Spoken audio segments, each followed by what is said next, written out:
जहां मैं रहता हूं, ये अंधेरे से प्रकाश की बात करते हैं। पता है जिस गांव में मैं रहता हूं वहां कितना वोल्टेज है।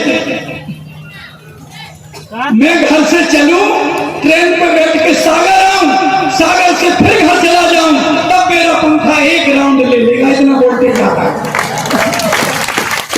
आपके पास भी समस्या होगी। एक दिन मियां बीवी दोनों बैठे थे, हमारा झगड़ा हो गया भैया। वो बोली मोबाइल चार्ज पे लगा दो, मैंने कहा लाइट नहीं है, बोले है, मैंने कहा नहीं है। अब वो जो बल्ब होता है उसका अंदर का स्प्रिंग होता है, इतना सा लाल मुझे दिखाई। फिर मैंने टार्च जला के देखा कि बल्ब जला है, के टार्च जलाई तब देखा कि बल्ब जला है। ये समस्या है। सवेरे से बिना मतलब की किलकिल दे गए, बेआई से बिजली को बिल दे गए।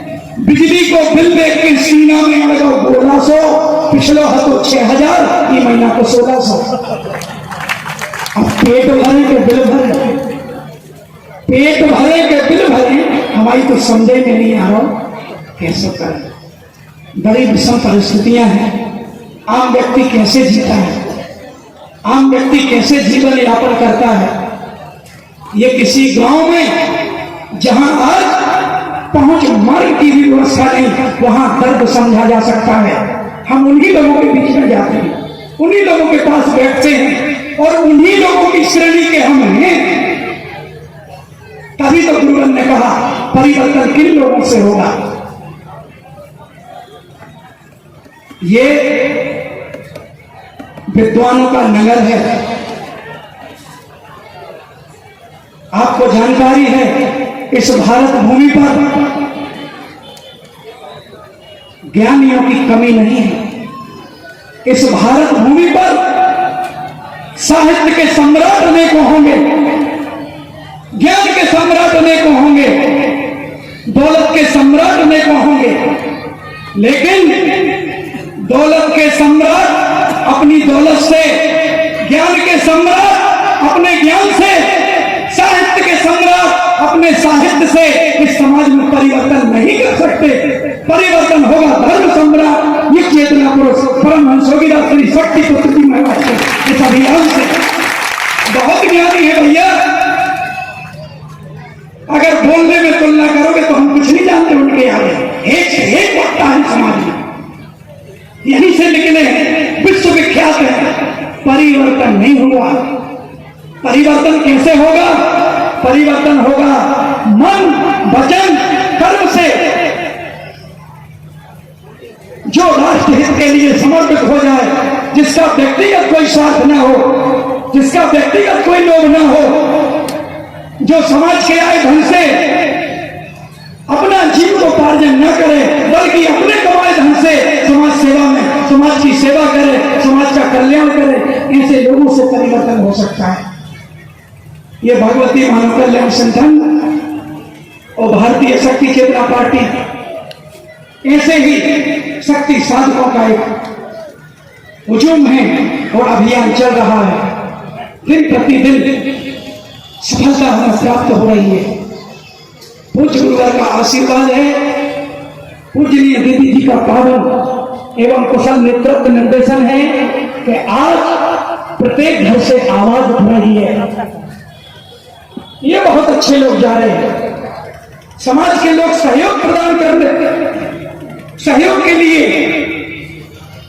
गुहार लगाते हैं कि आओ भैया हमारा सहयोग करो। बहने, युवा आंख खोल कर भरोसा करते हैं भारतीय शक्ति चेतना पार्टी पर। जब कोई परेशानी आती है, जब कोई विपत्ति आती है, तो दूसरे से कहने में संकोच करेंगे, लेकिन भारतीय शक्ति चेतना पार्टी की कार्यकर्ता हमारी बहन या हमारे भाई मिल जाएं तो पूरे अपने दिल का हाल सुना देते हैं कि भैया हमें यह परेशानी है और यहां से दूर होगी। और भारतीय शक्ति चेतना पार्टी और भगवती मानव कल्याण संगठन के कार्यकर्ता वो दुख दूर करते भी हैं, पूरा प्रयास करते हैं। समाज का विश्वास जीतना बहुत बड़ी बात है।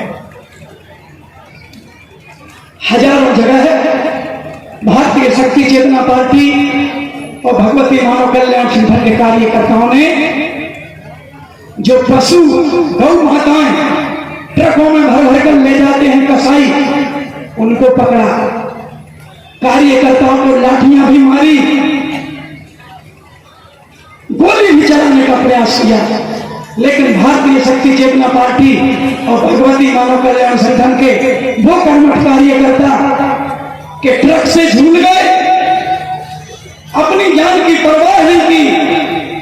उन्हें पता था कि हमारी किसी न किसी रूप में जगदम्बे माँ और पूज्य गुरुदेव जी हमारी रक्षा करेंगे, लेकिन हमें गौ माता की रक्षा करना है। और ट्रक को रोक लेते हैं और पुलिस प्रशासन को जानकारी देकर उनके हवाले कर देते हैं। ये कहलाती है गौ माता की सेवा। सिर्फ एक गौशाला का उद्घाटन कर दिया मीडिया में छाने के लिए, मीडिया के सम्राट बनने के लिए।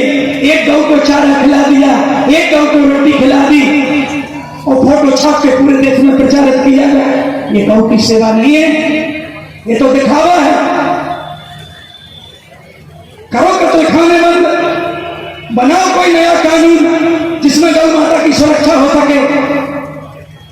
किसानों को इतना आत्म संबल प्रदान कर दो कि जो आज जगह जगह छोड़ देते हैं गैयों को, वो अपने पास रखें। ऐसी कई योजनाएं हैं, ऐसे कई समीकरण निकाले जा सकते हैं, लेकिन वो कुछ नहीं, बस प्रचार हो। हमारी सत्ता फिर से आ जाए, कैसी विडंबना है, कितने दुख का विषय है। और एक तरफ भारतीय शक्ति चेतना पार्टी हजारों हजारों जगह शराब पकड़ी गई। एक सज्जन ने पूछा, बोले क्या मिल जाता है भैया इसमें, आपको क्या मिल जाता है, क्यों नुकसान कर देते हो सामने वाले का। कहा भैया ये तो आपको सोचना चाहिए क्या मिल जाता है।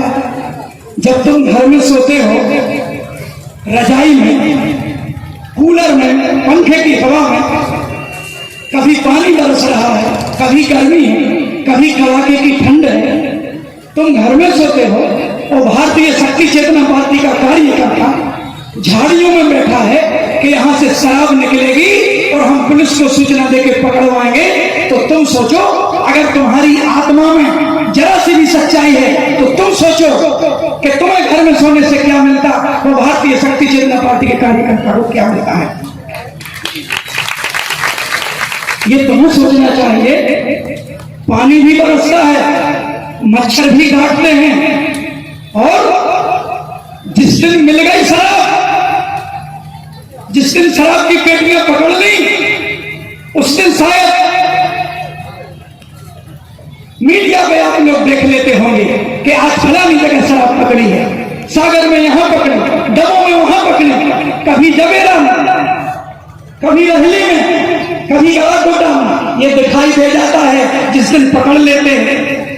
लेकिन जब दिखाई देता है उसके पहले भी कभी कभी जब नहीं पकड़ पाते तो सोचो उन कार्यकर्ताओं की जो पूरी पूरी रात जागते हैं, मच्छर से कटवाते हैं, पानी में भीगते हैं। और भारतीय शक्ति चेतना पार्टी की राष्ट्रीय अध्यक्ष सिद्धाश्रम रत्न शक्ति स्वरूपा पूजनीय संध्या दीदी जी का शुभ आगमन हो चुका है। आप सभी लोग अपनी जगह पर बैठे रहेंगे, शंख हो तो शंख ध्वनि करें, वरना मैं नारे लगा रहा हूं और नारों के साथ अपनी आवाज लगाएं। भारतीय शक्ति चेतना पार्टी